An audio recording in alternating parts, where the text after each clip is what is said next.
Well, good morning, everyone.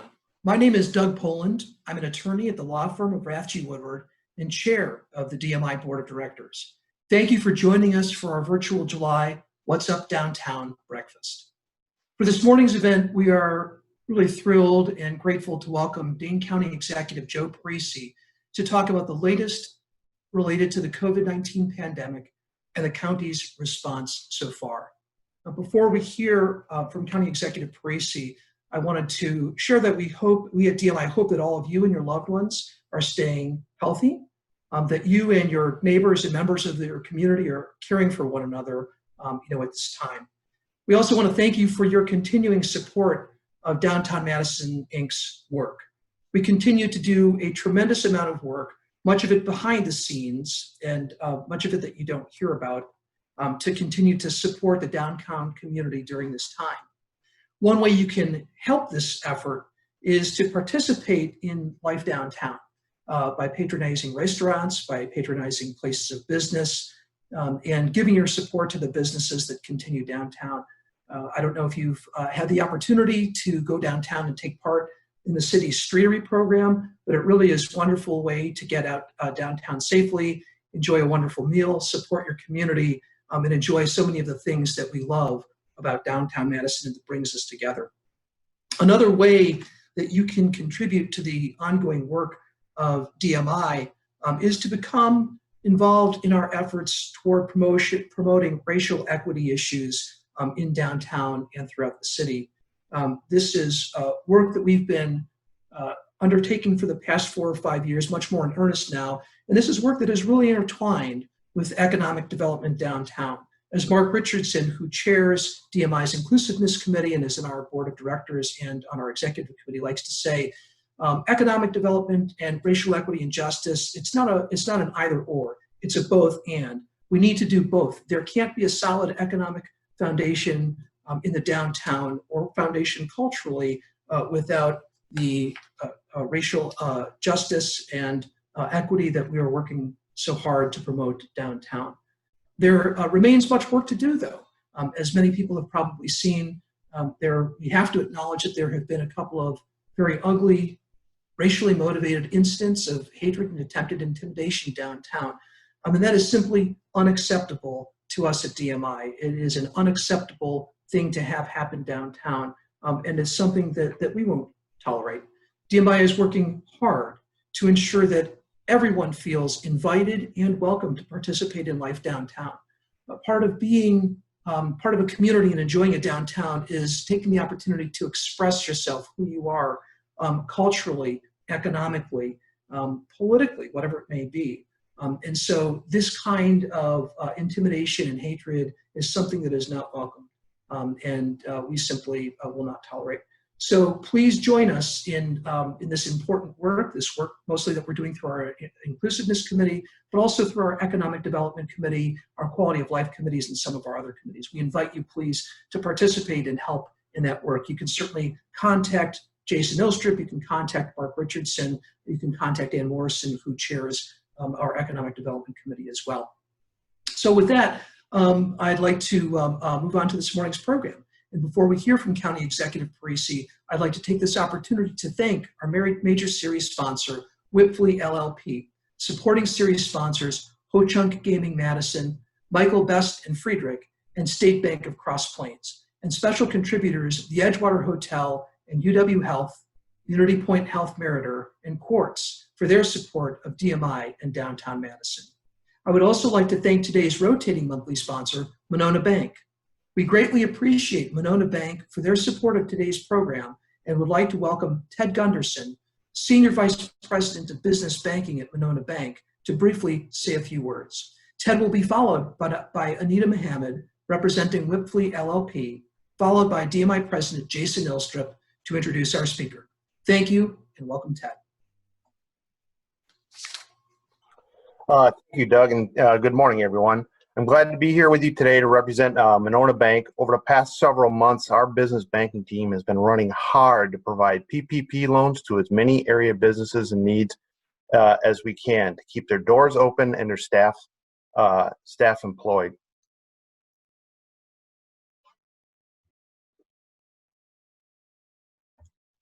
our business banking team, together with many of our associates, were able to provide $79,500,000 in loans to 734 Dane County area businesses. These loans mean that 8,900 of our neighbors were able to maintain their working rather than being furloughed or let go from their jobs. I'm really proud of our team, and more than ever, really proud to be part of a community bank that at a time when our community needs us the most. On behalf of Winona Bank, I've also been grateful to provide assistance to Dane County Pandemic Grant Program by providing analytical support to Dane Buy Local, who is administering the grant. For all these reasons serve as a testament to what can be done in a partnership between a community bank, public resources, and a nonprofit organization when you need them most. I appreciate the opportunity to be with you all. Thank you. Good morning. My name is Anita Mohammed, and I'm a partner with Whiffley LLP and member of the DMI Board of Directors. Whiffley is pleased to participate as the major sponsor of the DMI What's Up Downtown Breakfast Series. Thank you for joining us this morning. As a multidisciplined professional services firm, Whiffley delivers effective, personalized services to help companies and organizations like yours through these trying times to help create lasting positive impact.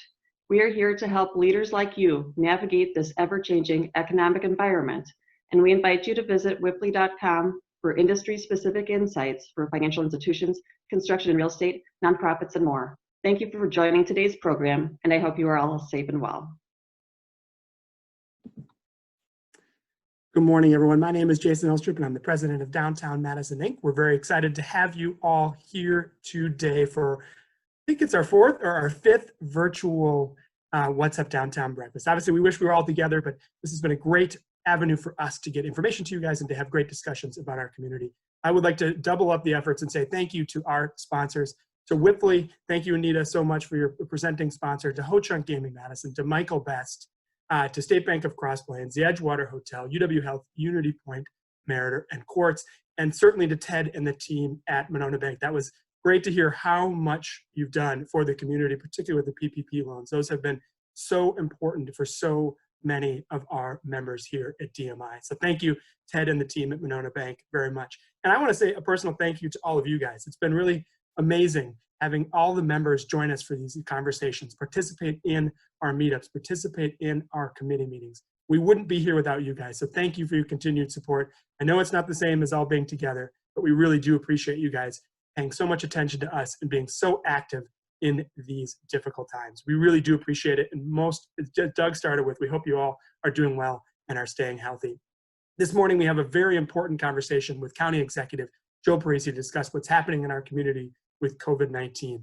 We want this to be a discussion. The county executive is going to give a presentation to discuss what's going on in the county, but after, we want to hear from you guys to have a discussion. And so the Q&A function at the lower part of the screen, please submit your questions there. And at the end, I'll ask those questions of the county executive. So again, if you have questions, enter them into the Q&A function at the bottom of the screen, and then I will ask those questions. So we are very excited to have Joe Parisi. He called Dane County home his entire life, and he sought public service as a way to give back to the community that he said has given so much to him. County Executive Parisi was first elected as county executive, which is the chief elected position in Dane County, in 2011 after 6 years in the state assembly and after 8 years as a Dane County clerk. Joe's priority is to ensure that everyone in our community has access to the opportunity to succeed and believes investing in people pays big dividends. County Executive knows this work well because he's experienced it. County Executive, how are you doing this morning? I'm great. How you doing? Good. Thank you so much for joining us. We really do appreciate it. The floor is yours. Well, thanks for having me. I really appreciate it. It's good to be back. Let me just begin by acknowledging just the challenges that everyone on this call is facing and has been facing, both personally and professionally. And thank you all for the work that you've done, not only on behalf of your employees, but on behalf of the community, and particularly those who are the most vulnerable among us. It really takes a community to address an issue like this effectively. And while some of the folks who might object to some of the measures that we've felt necessary to implement maybe receive the bulk of the attention, media-wise often because of conflict. My experience is that the vast majority of this community has pulled together and continues to pull together and is doing everything within our power to not only fight back the virus, but to take care of the folks who are impacted the most by this. And I'm very grateful for that. And I feel fortunate to be part of this community. I wouldn't want to be anywhere else in this country right now. So I thought I would give you a little update as to where we are. The pieces of this I'm sure most of you are aware of, but I thought maybe I'd try to put it all together, in one package for an overview. And then, as Jason said, I look forward to having a conversation really about anything that's on your mind, any questions that you may have. I guess most topical right now is the fact that the Federal CARES Act, the next version of it, is about to be up for debate in Congress. This is really a crucial piece of federal legislation. I've been in touch with Congressman Pocan. We've been in touch with Senator Baldwin's office, and we are advocating strongly for additional local support to be included in the CARES Act funding. And as an example of why that is so important, I thought I'd give the quick overview of how we have used some of the CARES dollars that we received initially. We, the Dane County, $94 million in CARES funding. Millions of those dollars have gone into housing over 400 formerly homeless people in hotels since the beginning of this pandemic. That has been critical not only to keep them safe, because they are in a much more vulnerable position to not only catching and spreading COVID-19 because of having to stay in shelters, et cetera. Lots of those folks have underlying health conditions too, so they're very vulnerable to a bad outcome should they get the disease. So it's critical that we be able to have the resources to maintain that service through the worst of the pandemic as we work hard to find alternative living situations for those folks. Then there are the programs that many of you may be aware of. We used $10.8 million in a fund that we created early on that I believe I may have mentioned the first time I was on a couple of months ago, to create the small business pandemic grant support program with Dane Buy Local. That has been extremely successful, and I was just with Colin yesterday, and he was sharing with me some of the communications from local businesses, numerous businesses who have told him directly that they would not have survived to this point were it not for that grant program. So it's crucial. And, and we're getting to the point where those dollars are just about all out the door. And that said, because the pandemic didn't automatically stop when we ran out of money, that need's going to continue, not only for folks who haven't utilized that grant program yet, but there are folks who used it who have got them through, a few months, but because of the ongoing challenges, need that. So that's one program that we want to and hope to be able to continue, which is dependent on what the CARES Act ends up looking like. Then there was our eviction prevention program. $10 million in partnership with the Tenant Resource Center is already spoken for. Half of that money is out the door. The rest of it, there are applications for I believe more than 7,000 people have been served already by that. And if we just think for a moment of the impact of $10 million in rental assistance and the evictions that did not and will not happen because of that, if those evictions happen, if those 7,000 individuals don't have the money to pay their rent, that not only is the toll in human suffering going to be great, just the toll on our economy, our safety net, how we are able to help people, it's going to be very, very great. So that is another area that we want to be able to continue and to put more resources in to help people get through the next few months. And so that's another area that additional CARES funding would be put into. In the area of food security, we now have $6 million into our partnership with Second Harvest Food Bank. And if you may recall, initially we invested $3 million in them, and then we have put an additional $3 million to get them through the end of October. in not only to fill the pantries for the exponential growth in need, but also to assist our local farmers and growers. And right now is a time when most of our growers' products are becoming ready. So it's crucial because we built bridges between local growers and Second Harvest, because a lot of them had their supply chains interrupted during the pandemic. So not only are we helping to feed people, we're helping to support our farmers and our local growers and provide much more fresh, local, healthy food to the people in need. Those are the three main, three or four main initiatives we had. We also had a program in which we funded childcare centers, because as you know, they're crucial not only as businesses for themselves, but to support families when they do start going back to work. We gave every single licensed childcare facility in Dane County a grant ranging from $1,400 to $15,000 based on the size of the provider. And again, that was a lifeline that has kept many the childcare providers going. The other piece that we're pushing hard on right now, is testing. As you may have seen in the news yesterday, we've asked the federal government and the National Guard to continue the testing site at the AEC, the Light Energy Center. That's who runs it now. The demand there is enormous. Over 70,000 tests have been administered. Yesterday, the latest count was that the day that we had on today's Thursday and Tuesday, 3,000 people come through in one day. And we have it down to a much more efficient way of doing it now. You can register ahead of time, and even though 3,000 people came through, the wait was maybe 20 minutes. And when I went over there for a meeting yesterday, there was no wait time.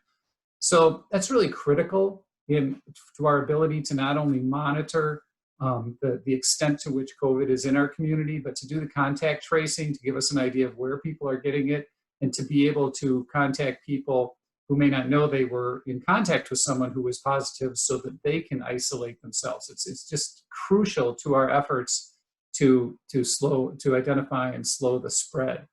What we're learning is that even without a vaccine, there are tools available to be extremely effective in pushing back this virus. Unfortunately, a lot of that has gotten caught up in politics around the nation and right here in Wisconsin.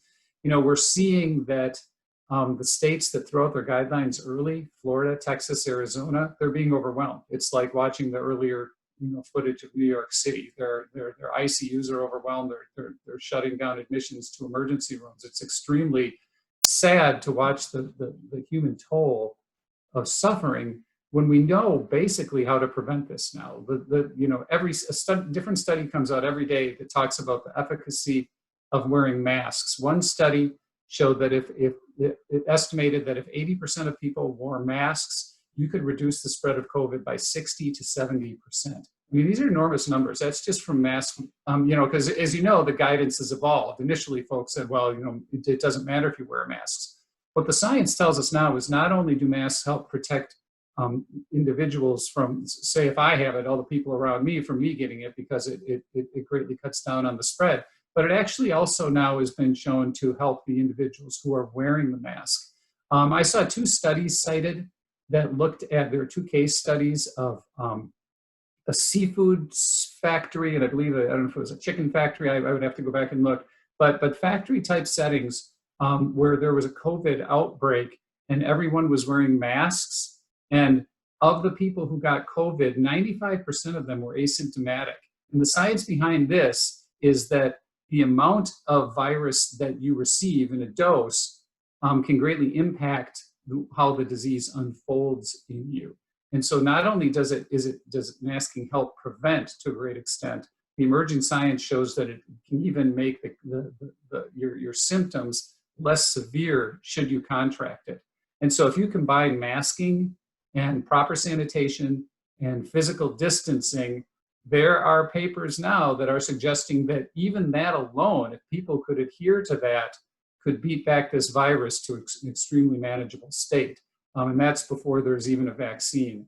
So that's why it's critical, and I'm sure I'm preaching to the choir here, but that it's critical that we use the tools that we have, because we're not helpless. We have a lot of resources now. The more we understand about this disease, And, and from the masking, because that's kind of the topical issue today standpoint, if we're looking at it from a business aspect and from wanting to be able to, reopen the economy, from where I sit, all the research that I've seen shows that the fastest way to get from here to a more open economy is through masking policies. And, when you look at, I'm sure many of you have the same experience. My parents grew up during the Great Depression and World War II, and I remember listening to the sacrifices they made on behalf of their country just to get through times.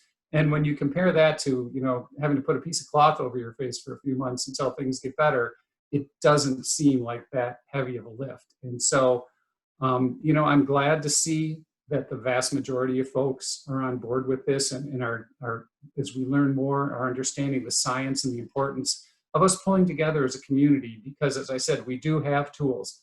I think I'll just end by saying I have been urging state leaders also to come back to the table to see if there is some compromise that could be made, because we're kind of on an island here in Dane County when it comes to A, the guidelines that we have in place, and B, the masking policy. Now, we were the first community to implement a masking policy, and fortunately that had kind of a domino effect. As soon as we did it, a whole bunch of other folks started to do it, and now we have Milwaukee, Green Bay, Racine, Superior, folks like that who are enacting the masking policies. But it's my hope, and maybe it's a little Pollyanna, but it's my hope that leaders statewide could come together and at least agree on a masking policy. It's such a non-invasive thing that we can do. We're not asking someone to get a shot or to do whatever. We're saying, please just wear a mask when you're around other folks.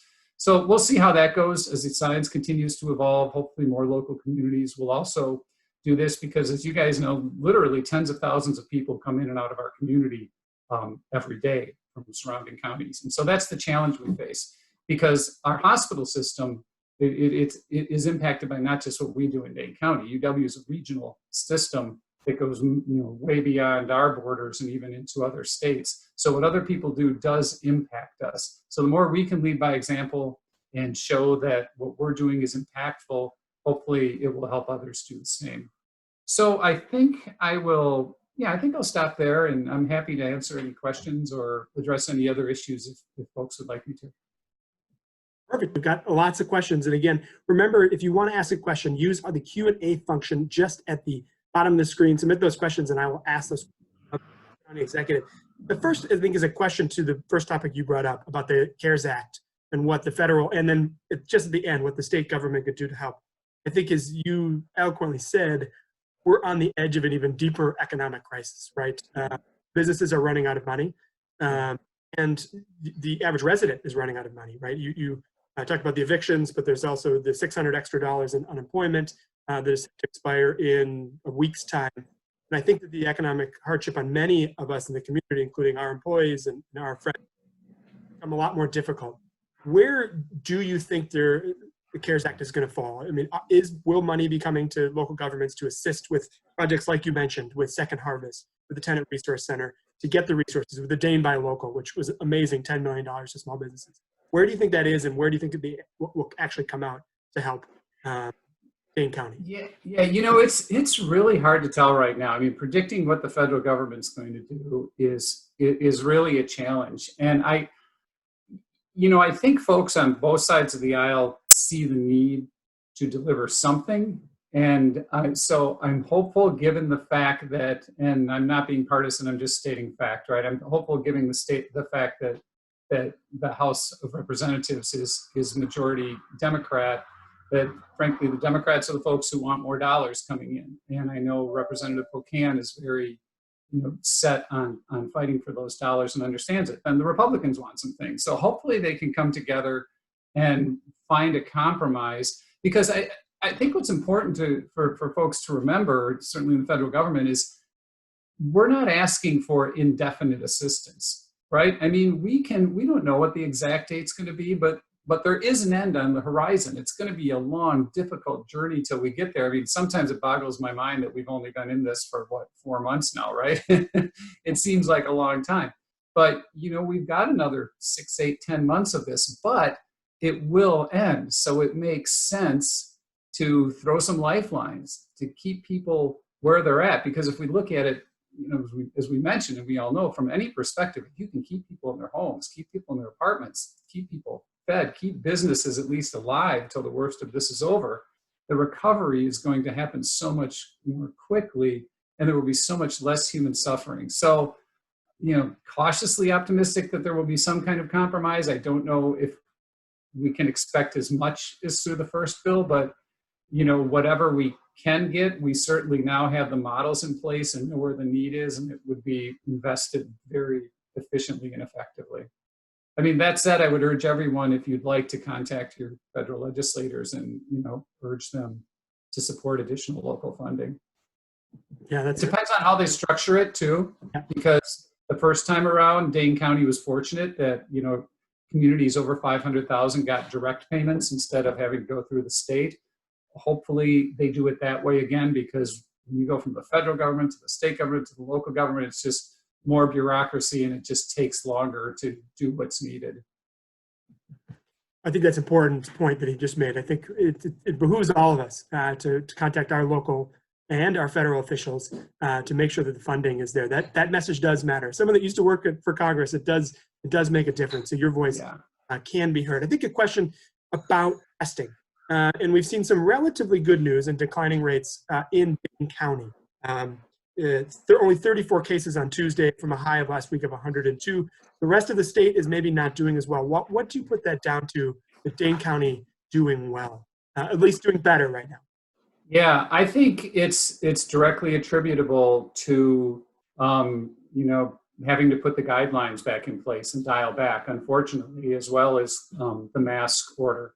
Because we saw a pretty direct correlation between loosening up, and there being kind of an explosion in cases. We went from when 20 a day was high to wishing we could get anywhere close to 20 a day again. And we saw it was a combination of bars, and unfortunately, bars we're seeing across the nation are a place that result in activity that increases spread. And, it's also was the result of, I think, just, quarantine fatigue, right? It's summertime. People are tired of this, understandably, but then they let their guard down. We saw a lot more, people getting together with barbecues with their friends and their extended families, that sort of thing. So that's why it shot up. And that was the reason why the tighter guidelines had to be enacted. So if you look at the lag time, which is usually a couple of weeks, you can see a pretty direct correlation between tightening things back up and then initially, then after that, putting the masks into place, although the masks haven't been long enough to really see a lot. We're starting to get into that phase where we can. But I think it's directly attributable to the guidelines and to people understanding, being reminded that this stuff is still very contagious. Actually, a couple of questions about masking. One, I just want to say, thank you very much for your strong leadership on COVID-19 matters, County Executive Joe Parisi. What can individual businesses do to encourage folks to mask up, maintain physical distance during this public health pandemic? All, as you just said, seem to slow the spread of the virus and protect capacity in our areas, excellent healthcare system and hospitals. In the sort of corollary question, do you potentially see a headline in this morning of what the state may do with the state masking policy? So how can one, individual businesses help get that message out? And then two, do you think the state will act on a state masking policy? I don't know. I've been urging them to act. I think there are a few things that the businesses can do. I think, again, advocate if you believe it would be beneficial to have a statewide masking policy. Urge your state leaders to enact one. Tell them as a business you support that, because it's really the best thing we can do for business. I think then more on the local level, I can think of two things. I think it's important, in formats like this and others, that business leaders communicate with their fellow business leaders about the importance of this and why it's in place. But I think making it as convenient as possible for folks, who are coming into your office, your businesses. I mean, hopefully most people know now, but I think signage saying, blame me, right? Dane County requires masking. If you're able to have, masks available for people who may not have one, And, you know, if necessary, if they ask why, you know, there's education, which is what we try to do. You know, for you, it's, you know, I'm sorry, but these are, you know, the public health guidelines that as a business I have to follow. It's one of my requirements. And the reason is, you know, that they're doing this is, you know, A, B, and C. Ultimately, if someone refuses to wear a mask, unfortunately, you know, I would refuse to serve them. You know, if they want to be in your business, they have to follow the law. You know, it's like a no shoes, no shirt, no service kind of thing. There's certain things you can and can't do in a place of business. And right now, we are, as strange as it seems to have to remind people, we are in the midst of a global pandemic that is overloading emergency rooms and killing our neighbors. This is what we have to do for a few months in order to deal with it. And I do feel bad that, I mean, you guys, I'm sure, get put in some uncomfortable positions, but you're just following the law. You know, it's whether you agree with it or not, if you're talking to your, you know, people doing your businesses, you have to adhere to it. And then they can get mad at me. Okay. which I'm sure you're shocked does happen. Yes, it's controversial times. A lot of people are mad at a lot of different people. Quick question, a couple quick questions about testing. If the federal government and President Trump block additional funding for testing, what's Dane County's plan? What does Dane County do? You know, that puts us in a really tough position. My hope is that that's just a bargaining chip he's throwing out there, and he's gonna set it aside, you know, in exchange for something else. He does like to make deals like that. I can't imagine even folks within his party are not crazy about that. You know, if they do that, we're going to have to rob Peter to pay Paul. I mean, then we have to prioritize our dollars that you know, our local dollars, which, just like all of you, are shrinking. Certainly our income, particularly through the sales tax, is way down. So hopefully that won't happen, but if it does, we'll have to prioritize, you know, what we do and where we do it. We would look to the state first for help, because the kind of the way that the triage of the National Guard is, you know, first the federal government. If you can get them involved, they pay for it. Secondly, the state does. So we would turn to the state because they still have CARES dollars. They have their own funding challenges too, just like everyone else. But we would have to piece something together because testing is critical. It's critical. Yeah, absolutely. Another question about testing and the results of the testing. For the last week, there's been about 56 new cases daily. When do you think, you know, it's hard to predict, but when do you think the next stage of business openings will happen? Yeah, I don't think anytime soon. I'm just looking at this paper here. I have, for the past 3 weeks, the average daily by week has gone from 110 to 98 to 80. We still have a ways to go. If you recall, you know, as I was saying earlier, you know, we were at a place where 20 a day was a lot. And I asked this question of Janelle, our public health director, yesterday, the exact question that was just asked. And she said it's going to be a while till we get anywhere near those metrics, unfortunately. Another question, actually, roughly in the same vein, from a board member of ours, Matt Girding. Appreciate very much what you're doing, Joe. We appreciate it. This is Matt Girding, from president of Frank Productions and the operator of the Sylvie, the Orpheum Theater, Majestic Theater, and great quality of life venues that really bring a lot to our economy and quality of life downtown in particular. Our venues have been closed since mid-March, and I'm curious if you have been part of any conversations around operational economic support ideas for art and entertainment community in Madison, namely maybe similar to what accomplished in the Streetery program has helped so many residents. Thank you. Matt, I'd certainly be open to any conversations to hearing any ideas you all have. I mean, I think, honestly, I think about Frank Productions a lot because I've been thinking about the timing of the Sylvie, you know, what an amazing place that is and venue opening in our community. And this could not have hit at a worse time for you guys on many levels. You know, other than the business grants, and we did have a smaller grant program through Dane Arts for artists, but that really wouldn't, you know, be at the level that an organization like yours would need. I'd be open to hearing, you know, what any thoughts you all have.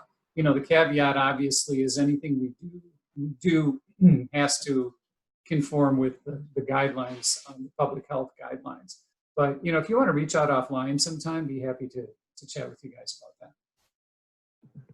Thank you very much. Thank you for the question, Matt, and thank you for your service to the board. Remember, if you have a question, we do have plenty of time left. Send in through the Q&A function below. I've got a question about childcare and the schools opening. I think a major question for a lot of people on this call. Obviously, at least in Madison, many of the communities surrounding in Dane County are going virtual for at least the first quarter. And then childcare has been limited. What does that sort of future look like? You guys have invested in childcare to make sure those are opening. This is a huge question about schools, childcare, and then how people continue to work. Yeah, it sure is. I mean, the school opening question is so challenging because there are really good points on both sides of that discussion about whether or not it's beneficial overall for kids to come back. And there's no easy answer, and it has to be individualized, I think, for each school district. They have such different situations. If depending on the CARES situation, as far as helping just the daycares survive, that would be another thing that we would take a look at. We don't necessarily have resources to fund. I don't know if that's the question, to fund childcare through county dollars. We don't have any revenue streams for that. I do know this is something, at least the Madison School District, and I'm sure the other districts, I know that this is an integral part of their conversations about whether or not to reopen and how to reopen. They're very aware of, that impact of going virtually, and particularly for parents who do have jobs outside of the home and even jobs inside of the home. But other than our kind of relief package for the businesses, we just don't have any funding streams at the county level for something like that. A couple questions here. One, actually, a follow-up to the question from Matt Girding. I think it's been important for particularly downtown to remember how important these events are, these event spaces, what the Overture are doing, what the Orpheum is doing, what the Sylvia are doing, Breeze Stevens, all of these events, plus all of the tourism that goes in, really does make a difference to the downtown economy. $300 million in tourism spending every single year, according to our friends at Destination Madison. Plus, many of us, myself, I'm not in my office right now. It doesn't look like you're in your office right now. What does that recovery look like? And what else can we do in the mitigation phase? DMI has this thought that we've got to mitigate the damages, which what you mentioned, keep as few businesses closed as possible. And then where do we look at the long-term care, the long-term part of this, right? How do we plan and reimagine a downtown, right? Because there's these confluence of these two major events that have happened, particularly downtown. And to me, it gives an opportunity to really reimagine downtown economically, but also ensure that it truly is a much more inclusive and equitable place. And how can the county sort of assist to make sure that downtown, the economic engine of the community, really stays strong? Yeah, that's a good question because, honestly, that's something that, in normal times, that's the city's purview, right? It's the city of Madison, it's their downtown. I realize today that's a very touchy subject. But one of the things that we've done in the past, because we try to look at, kind of staying in our lane, even though we have a lot of lanes in county government. For example, we approach it, downtown businesses for our, we have a partnership with the Overture Center through which we fund programs that provide tickets for lower income individuals and young people from lower income communities to make sure that everyone can access downtown and access those events, so that it's not just, so that Overture, for example, is not just a facility for folks who can afford, $90 to go see a show or whatever the price may be. So we would look at, in addition to being open to suggestions, I always am, because you all know what you need much more than I do. But when we look at, again, funding streams and the pieces that county government is involved in versus the city, my initial thought is it's usually more along those lines of helping people who might not have access to certain places and certain events downtown. gain that access. We also have, Dane Arts, the Cultural Affairs Commission, which sponsors events, concerts, artists, that type of thing. So I think this would be the type of thing that we would be happy to enter into a conversation with to really better understand. And I know we have been in conversations with the chamber and other folks about, what that restart looks like. But I think from our standpoint, understanding what the needs are and then seeing where we could be able to plug in is probably the best. I think my best step would be to spend some time listening first.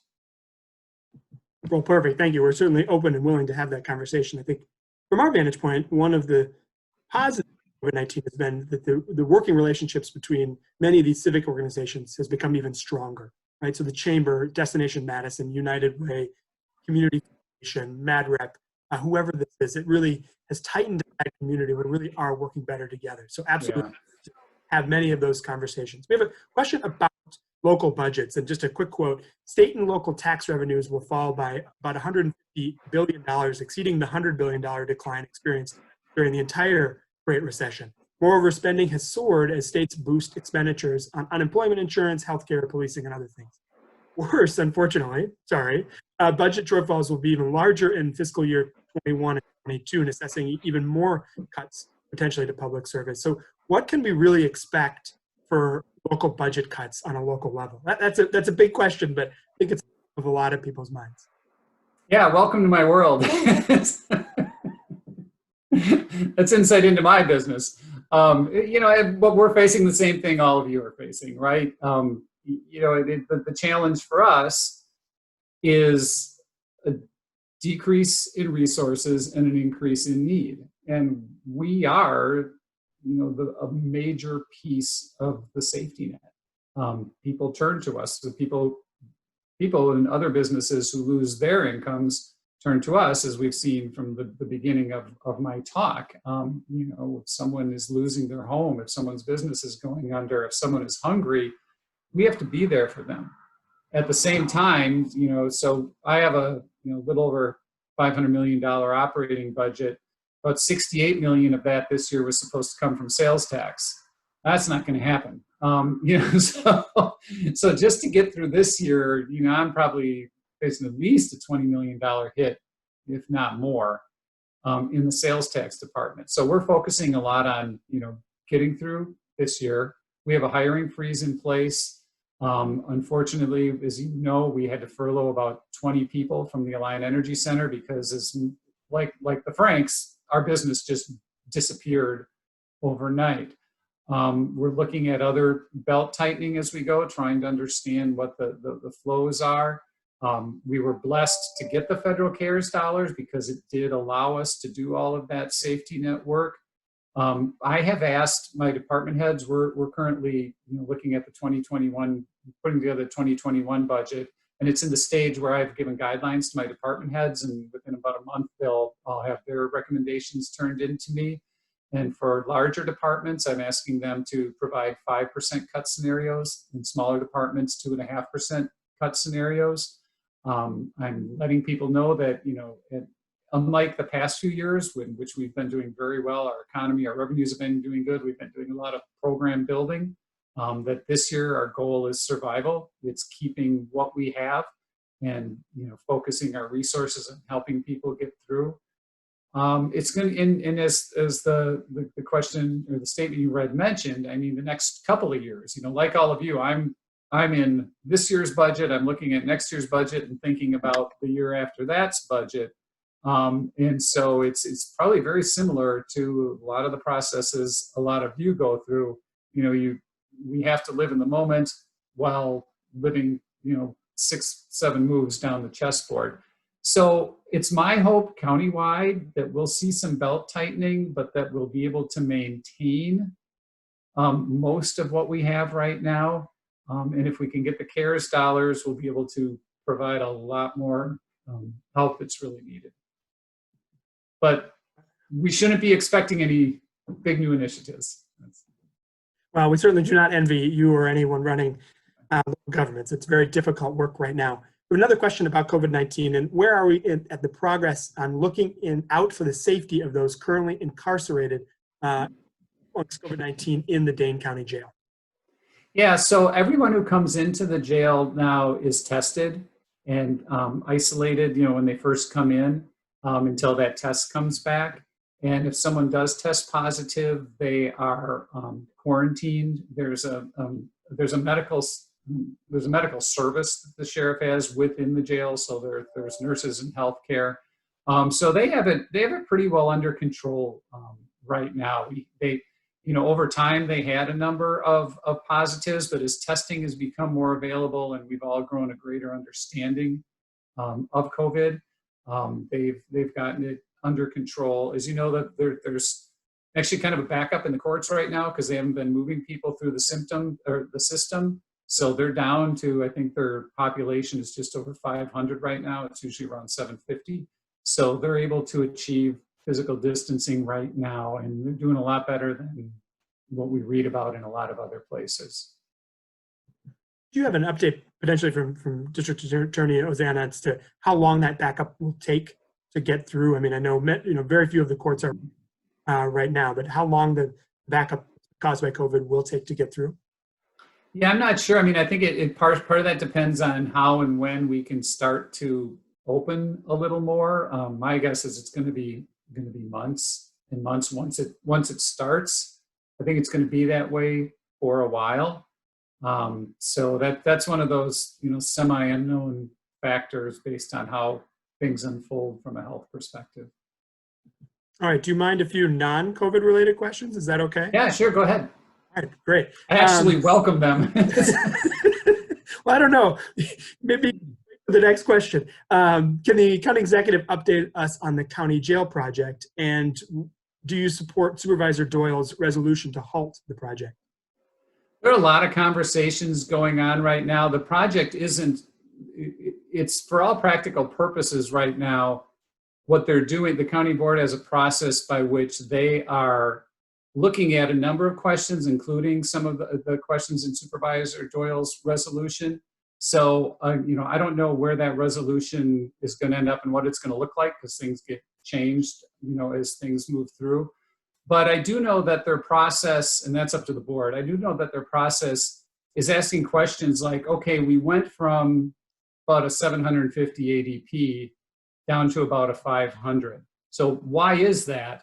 And is there anything we can learn from that to even further reduce the population?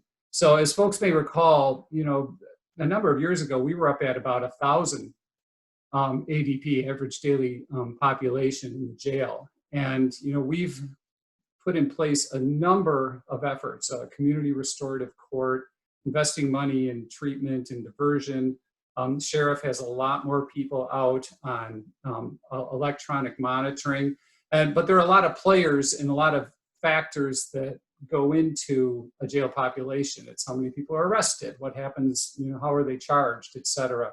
And so the challenge we have there is the city county building jail, which houses about 200 inmates, is basically Alcatraz. I mean, it's not a safe place. It has to be replaced. And so, the question is, how do you best do that to keep people safe and provide programming? So the board is going to look at all of these questions and see if, are there things that they can do that are there things that they can do that they've learned from COVID-19 that could further reduce the population? When we've hired experts to come in over the past few years to look at how things go there, overall, the feedback that they've given has been that as a system for a community of over 500,000 people, the system does a really good job of moving people through. For the number of people who are actually in the jail versus the population is low compared to other areas.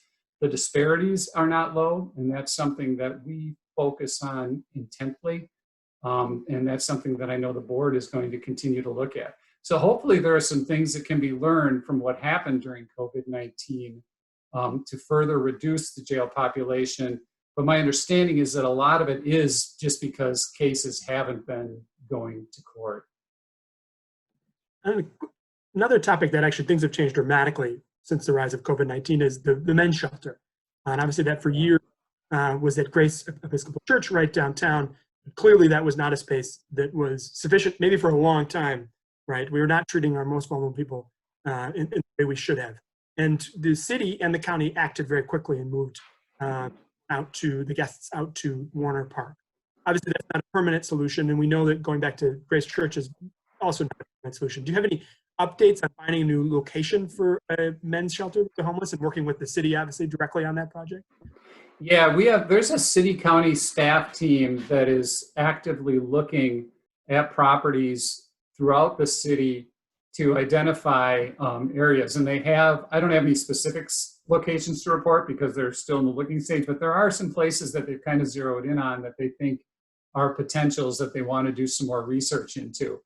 Because you're right, I mean, we're in a position now where not only are, single men in a temporary space, albeit better than Grace, out at Warner Park, but we've taken extraordinary measures to reduce the number of homeless people who are in the shelters in the first place by housing more than 400 individuals in those hotel rooms. And we can't do that forever. We're going to do that as long as possible, but we have to find both sheltering alternatives, and we're focusing pretty intensely on rapid rehousing initiatives for some of the folks who are in the hotels too. But it's for me, it can't happen soon enough. That's why we have the city-county team looking to see what will be the best new location that will allow us when we no longer have the resources available for the hotels, and once we're past COVID to a certain extent, that will allow us to be able to have a night shelter that also allows for safe physical distancing. Yeah, I think that's so important to discuss it. We really don't have purpose-built shelters here in our community, and they are important. I want to say a thanks to you and to particularly your team member, Casey Becker, who's done just great work. Right. Wonderful to work with. She's just a delight. Two more questions before we go here. One from our good friend Bill Haight, the chair of the Airport Commission, asking about a topic that's on a lot of people's mind. What's the status of dredging the Yahara downstream to avoid flooding in Madison? Yeah, so the dredging project to avoid the flooding, we will dredge over the next few years between Mendota and Winona, between Winona and Wabisa, between Wabisa and Kaganza, and then out the other side of Kaganza.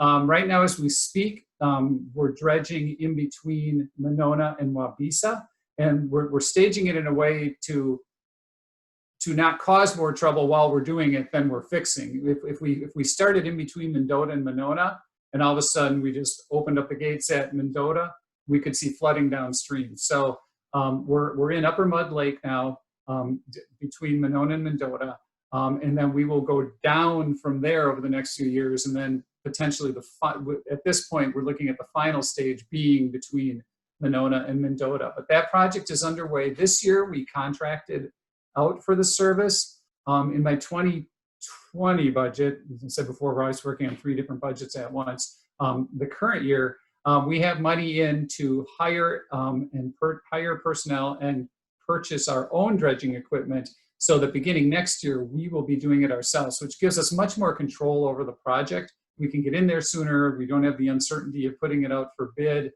We have more flexibility. We can start applying for permits earlier. So yeah, that's underway right now. There's actually a great video. Boy, I wonder if that's public yet.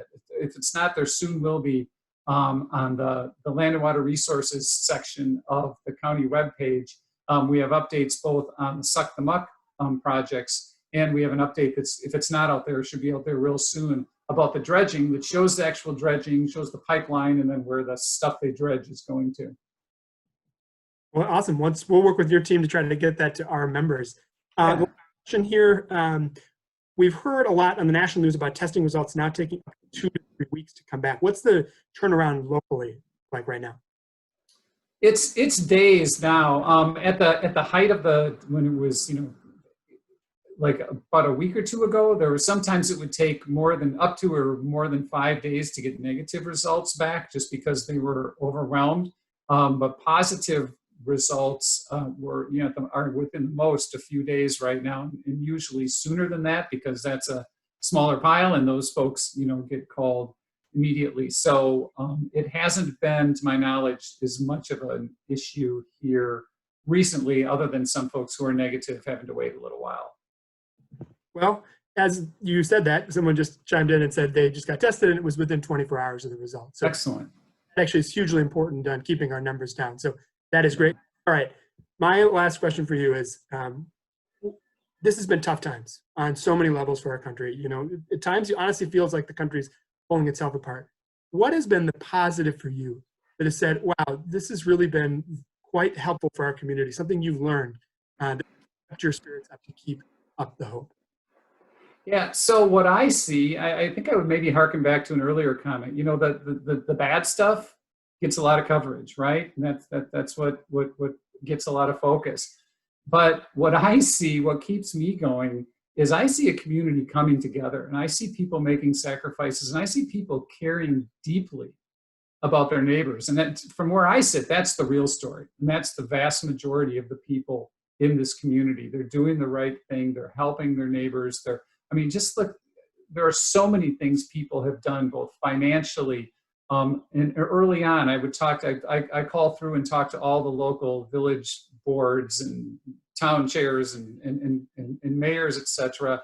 And just the stories we don't hear about communities coming together and creating volunteer groups that go out and make sure that all of their senior citizens are being fed.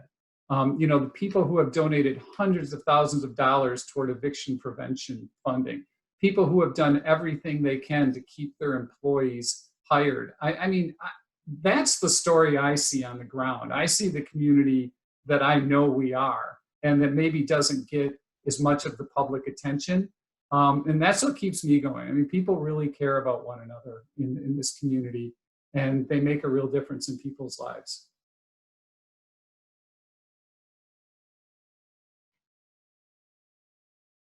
Oops, you're muted. You'd think I would know at this point. I was trying to give you a compliment. Great job. That's a great way to end. There is so much suffering in our community, but knowing that our people and continuing to invest in people, I think will make a difference, and that will create so much more hope. So thank you to County Executive Parisi for being here today, and for all the work you're doing with the county to help our communities during these challenging times.